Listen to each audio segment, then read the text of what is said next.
Hi everyone, welcome to my YouTube channel. ಇವತ್ತಿನ ಮುದ್ದು ಸೊಸೆ ಧಾರಾವಾಹಿ ಏನಾಗುತ್ತೆ ಅಂತ ನೋಡ್ಕೊಂಬರೋಣ ಬನ್ನಿ. ಸಂಚಿಕೆ ಶುರುವಿನಲ್ಲಿ ವಿದ್ಯೆ ಊಟ ಕೂತಿರ್ತಾರೆ. ಆಗ ಭದ್ರ ನನಗೂ ತುಂಬ ಹೊಟ್ಟೆ ಸಿಗ್ತಾಯಿದೆ, ಊಟ ಮಾಡೋಣ ಇರೋ ಅಂತ ಮಾಡಿರೋ ಅಡುಗೆನ ತೊಗೊಂಬಂದು ಅವ್ರ ಪಕ್ಕನೇ ಕೂತಿರ್ತಾರೆ. ಮನಸ್ಸೊಳಗೆ ಭದ್ರವ್ರು ಬೇಡ್ಕೊತಾರೆ, ಭಗವಂತ 2 ದಿನ ಅಡುಗೆ ಮಾಡೋಕ್ಕೋಗಿ ಶೋ ಪಡಿಸ್ಕೊಂಡಿದ್ದೀನಿ, ಇವತ್ತರ ಅಡುಗೆ ಚೆನ್ನಾಗಿ ಊಟ ಮಾಡೋ ಹಾಗೆ ಮಾಡಪ್ಪ ಅಂತ ಬೇಡ್ಕೋತಾರೆ. ಭದ್ರ ಏನ್ಲ ಸಾಂಬಾರ್ ಹಿಂಗೆ ಗಮ್ ಗುಡ್ತಾ ಇದೆ ಅಂತ ಅನ್ಕೋತಾರೆ ಭದ್ರ ಅವರು. ಇಷ್ಟೊಂದು ಗಮ್ ಗುಡ್ತಾ ಇದೆ ಅಂದ್ರೆ ಸಾಂಬಾರ್ ಮಾತ್ರ ಸಖತ್ತಾಗಿ ಇರುತ್ತೆ ಬಿಡು. ಹೊಟ್ಟೆ ಹಸಿತಾ ಇರೋದಕ್ಕೂ ಈ ಘಮ ಘಮ ಅಂತ ಇರೋದಕ್ಕೂ ಬ್ಯಾಟಿಂಗ್ ಶುರು ಹಚ್ಕೊಂಡ್ಬಿಡೋಣ ಅಂತ ಊಟ ಮಾಡಕ್ಕೆ ಸಿದ್ಧ ಆಗ್ತಾರೆ ಭದ್ರ. ಒಂದು ತುತ್ತನ ಊಟ ಮಾಡ್ಬಿಟ್ಟು ಭದ್ರ ಸೈಲೆಂಟ್ ಆಗಿ ಯೋಚನೆ ಮಾಡ್ತಾ ಇರ್ತಾರೆ. ಈ ಕಡೆ ನೋಡ್ರೆ ವಿದ್ಯೆ ಏನಾದ್ರೂ ಅಡಿಗೆಗೆ ತೊಂದರೆ ಆಗಿರ್ಬೋದು ಅಂತ ಗಾಬರಿ ಆಗ್ಬಿಡ್ತಾರೆ. ಸಬಾಸ್ಕಳ ಭದ್ರ ಸಖತ್ತಾಗಿ ಅಡಿಗೆ ಮಾಡಿದ್ಯ ಅಂತ ತಮಿಗ್ ತಾವೇ ಬೇಷ್ ತಗೋತಾರೆ. ಆಹಾ, ಇಂಥ ಸಾಂಬಾರ್ ಮಾಡೋದಕ್ಕೆ ಪ್ರಪಂಚದಲ್ಲಿ ಯಾರ ಕೈಲೂ ಸಾಧ್ಯ ಇಲ್ಲ ಅಂತ ಅನ್ಸುತ್ತೆ. ಲೇ ಭದ್ರ, ಅಪ್ಪಿ ಏನಾದ್ರೂ ಸಾಂಬಾರ್ ಮಾಡಕ್ ಬರ್ದೇ ಇದ್ರೆ ಎಲ್ಲ ಬಹುಮಾನಗಳು ನಿನ್ಗೆ ಬಂದ್ಬಿಡುತ್ತೆ ಕಣ್ಲಾ ಅಂತ ಮಾತಾಡ್ತಾರೆ. ಭದ್ರ ಮಾತಾಡೋ ಮಾತಿಗೆ ವಿದ್ಯಾ ಹಾಗೆ ನಗ್ತಾ ಇರ್ತಾರೆ. ಸೂಪರ್ ಕಳ ಭದ್ರ, ಇದೇ ಕೈಯಾಗಲ್ಲ ಅಡಿಗೆ ಮಾಡಿರೋದು, ಈ ಕೈಯಲ್ಲಿ ಏನೋ ಒಂಥರ ಮ್ಯಾಜಿಕ್ ಇದೆ ಕಣ್ಲ. ಇಷ್ಟು ದಿನ ಅಡಿಗೆ ಚೆನ್ನಾಗೈತಂತ ಯಾರ್ಯಾರ ಕೈಗೂ ಬಳೆ ಉಂಗ್ರ ಎಲ್ಲ ತೊಡಸ್ತಾ ಇದ್ದೆ. ಆಗ ವಿದ್ಯಾ ತಮ್ಮ ಕೈಯನ್ನ ನೋಡ್ಕೋತಾ ಇರ್ತಾರೆ. ಭದ್ರ, ಮೊದ್ಲು ನಿನ್ ಕೈಗೆ ಬಂಗಾರದ ಕಡ್ಗ ಮಾಡಿಸ್ಕೊಂಡ್ಬಿಡ್ಲಾ, ಅದೇನೋ ಅಮೃತ ಹಸ್ತ ಅಂತಾರಲ್ಲ ಅದು ಕಣ್ಲಾ ನಿನ್ ಕೈ, ಇದೇ ಕೈ ಅಲ್ವೇ ಅಂತೇಳಿ ಮುತ್ತ ಕೊಟ್ಕೊಂತಾರೆ ಭದ್ರ. ಭದ್ರ, ನೀನ್ ಸೂಪರ್ ಕಳ್ಳ ಅಂತ ಊಟ ಮಾಡ್ತಾರೆ ಭದ್ರ ಅವರು. ಆಗ ವಿದ್ಯೆ ಊಟ ಮಾಡ್ಬೇಕಾದ್ರೆ ನುಗ್ಗೆಕಾಯಿ ಬಾಯಲ್ಲಿ ಇಟ್ಕೊಂಡು ಅದನ್ನ ಹಿಂದಕ್ಕೆ ತೆಗೆದು ಯೋಚನೆ ಮಾಡ್ತಾರೆ.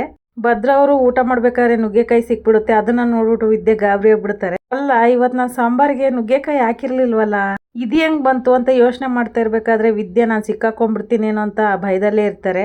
ಅವ್ರ ತಟ್ಟೆಯಲ್ಲಿರೋ ನುಗ್ಗೆಕಾಯಿ ಎಲ್ಲ ಬಚ್ಚಿಟ್ಬಿಡ್ತಾರೆ. ವಿದ್ಯಾ ಎಲ್ಲಿ ಭದ್ರ ಅವ್ರು ನೋಡ್ಬಿಡ್ತಾರೋ ಅಂತ. ಭದ್ರ ಗುರಾಯಿಸ್ಕೊಂಡು ವಿದ್ಯೆನ ನೋಡ್ತಾ ಇರ್ಬೇಕಾದ್ರೆ ವಿದ್ಯೆಗೆ ಇದ್ದಕ್ಕಿದ್ದಾಗೆ ನೆತ್ತಿಗೇರ್ ಬಿಡುತ್ತೆ. ಭದ್ರ ಮಾತಾಡದೇ ಇದ್ರೂ ಪಕ್ಕದಲ್ಲಿರೋ ನೀರನ್ನ ವಿದ್ಯೆಗೆ ಕೊಡ್ತಾರೆ. ಆ ನೀರನ್ನ ಎತ್ಕೊಂಡು ವಿದ್ಯೆಯವ್ರು ಕುಡಿತಾರೆ. ನೀರ್ ಇಟ್ಕೊಂಡು ಕುತ್ಕೋಬೇಕಂತ ಅಷ್ಟು ಗೊತ್ತಾಗಿಲ್ವೇ ಅಂತ ಭದ್ರ ಹೇಳ್ತಾರೆ.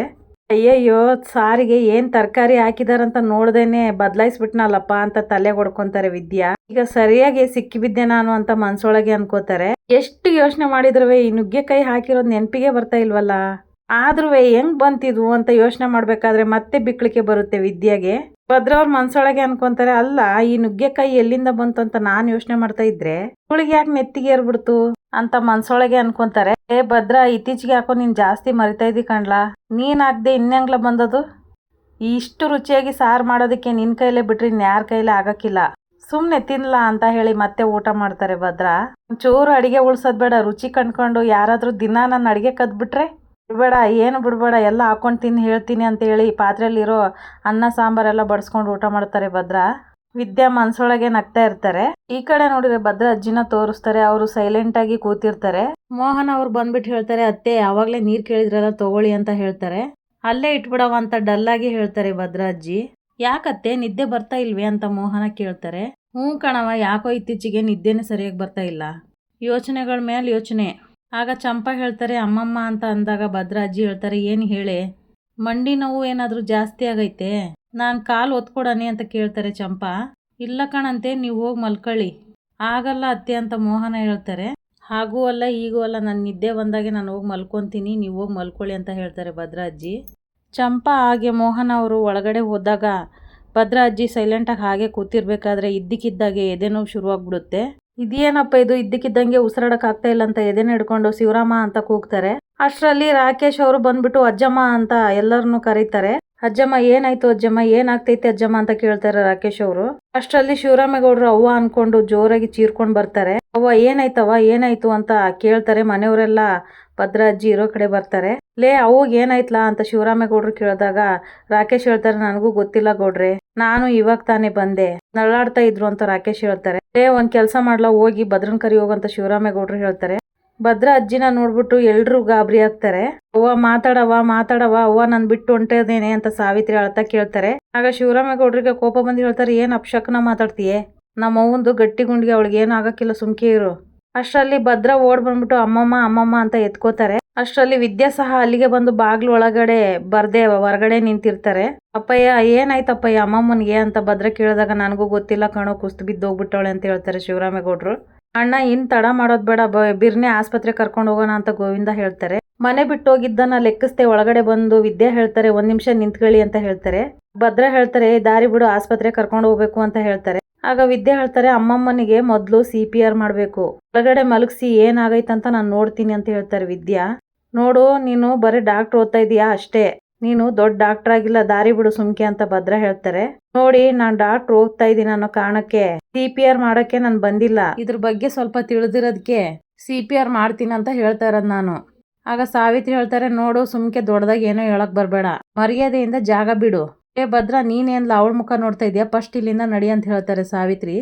ಒಂದೇ ಒಂದು ನಿಮಿಷ ನನ್ನ ಮಾತು ಕೇಳಿ, ಅಮ್ಮಮ್ಮನಿಗೆ ಉಸಿರಾಟದ ತೊಂದರೆ ಆಗದೆ ಇವಾಗ ಅವ್ರಿಗೆ ಫಸ್ಟ್ ಏಡ್ ಮಾಡಬೇಕು, ಇಲ್ಲದೆ ಹೋದ್ರೆ ಅವ್ರ ಪ್ರಾಣಕ್ಕೆ ಅಪಾಯ ಆಯ್ತದೆ ಅಂತ ಹೇಳ್ತಾರೆ ವಿದ್ಯಾ. ಆಗ ಈಶ್ವರಿ ಅವರು ಹೇಳ್ತಾರೆ, ವಿದ್ಯಾ, ಅತ್ತೆ ಜೊತೆಗೆ ಸುಮ್ಕೆ ಆಟ ಆಡ್ಬೇಡ, ಅದನ್ನೆಲ್ಲ ಮಾಡಕ್ಕೆ ಡಾಕ್ಟ್ರು ಅಂತ ಇದ್ದಾರೆ ಅಂತ ಹೇಳ್ತಾರೆ ಈಶ್ವರಿ. ಚಿಕ್ಕತ್ತೆ, ಪ್ಲೀಸ್ ಮಾವಯ್ಯ, ನೀವಾದ್ರೂ ಅರ್ಥ ಮಾಡ್ಕೊಳ್ಳಿ ಅಂತ ಬೇಡ್ಕೋತಾರೆ ವಿದ್ಯಾ. ಆಸ್ಪತ್ರೆಗೆ ಹೋಗಕ್ಕಿಂತ ಮುಂಚೆ ಅಮ್ಮಮ್ಮನ ಪ್ರಾಣಕ್ಕೆ ಅಪಾಯ ಆಗ್ಬಿಡುತ್ತೆ ರೀ, ಅವಳು ಅಷ್ಟೊಂದು ಕೇಳ್ಕೊಂತ ಇದ್ದಾಳಲ್ಲ, ಒಂದ್ಸಲ ಅವಕಾಶ ಕೊಟ್ಟು ನೋಡೋಣ ಬಿಡಿ ಅಂತ ಮೋಹನ ಹೇಳ್ತಾರೆ. ಅವ್ವ, ನೀನು ಹೋಗಿ ಅವಳ ಮಾತು ಕಟ್ಕೊಂಡು ಕುತ್ಕೋಬೇಡ, ಬಿಡೆ ದಾರಿನ ಅಂತ ಹೇಳ್ತಾರೆ ಭದ್ರ ಒಂದ್ ನಿಮಿಷ ಇರ್ಲಾ ಅಂತ ಹೇಳಿದಾಗ ಅಪ್ಪಯ್ಯ ಅಂತ ಭದ್ರ ಹೇಳ್ತಾರೆ. ನೋಡ್ಲಾ, ಇದು ಆಟ ಮಾಡೋ ಸಮಯ ಅಲ್ಲ, ನನಗೆ ನಮ್ಮ ಅವ್ವನ ಜೀವನ ಮುಖ್ಯ, ಅದೇನ್ ಮಾಡ್ತಾಳೋ ಮಾಡ್ಲಿ ಬಿಡು ಅಂತ ಶಿವರಾಮೇಗೌಡರು ಹೇಳ್ತಾರೆ. ಅಲ್ಲ ಅಣ್ಣ ಅಂತ ಸಾವಿತ್ರಿ ಹೇಳಿದಾಗ, ಎಲ್ರು ತಲೆಗೆ ಒಂದೊಂದು ಮಾತಾಡಬೇಡಿ, ತೆಪ್ಪಗೆ ನಿಂತ್ಕೊಳ್ಳಿ, ಭದ್ರ ನೀನು ಆತಂಕ ಪಡಬೇಡ ಕಣ್ಲಾ, ಈ ತರ ಮಾಡೋದನ್ನ ನಾನು ನೋಡಿದ್ದೀನಿ. ಗೋವಿಂದ ಅಷ್ಟರಲ್ಲಿ ಡಾಕ್ಟ್ರಿಗೆ ಫೋನ್ ಮಾಡ್ಲಾ ಅಂತ ಹೇಳ್ತಾರೆ ಶಿವರಾಮೇಗೌಡರು. ಭದ್ರ ಅಜ್ಜಿನ ಕೆಳಗಡೆ ಮಲಗಿಸ್ಬಿಟ್ಟು ಎದೆಗೆ ಒತ್ತುತ್ತಾರೆ ವಿದ್ಯಾ. ಈ ಕಡೆ ನೋಡಿದ್ರೆ ಗೋವಿಂದ ಅವರು ಡಾಕ್ಟ್ರಿಗೆ ಕಾಲ್ ಮಾಡಿ ಕರೀತಾರೆ.